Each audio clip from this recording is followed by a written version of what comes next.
Welcome to Samba Samba. Enjoy the video. In this video, I will show how to make a safe cardboard prop blaster. Gather sturdy cardboard, glue, craft knife, ruler, and paint before you begin cutting. Measure and sketch parts on the cardboard to keep proportions balanced and consistent for both hands and sight lines.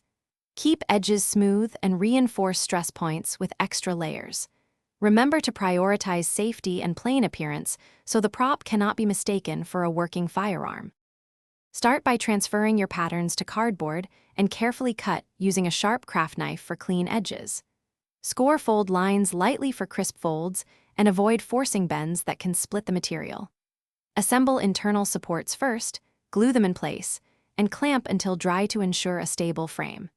Build in removable panels for access and keep the prop hollow to reduce weight while maintaining a solid outward shape and safe handling. After assembly, seal surfaces with PVA or a thin gesso layer to create a smooth paint base and reduce moisture damage. Apply filler layers for panel lines, then sand gently between coats for a polished look. Use matte paint to reduce realistic shine and add bright safety markings or orange tips that signal the prop is non-functional. Finish with a protective clear coat and avoid any mechanisms that could mimic firing to keep the prop safe and compliant. Thanks for watching. Consider subscribing if we helped you.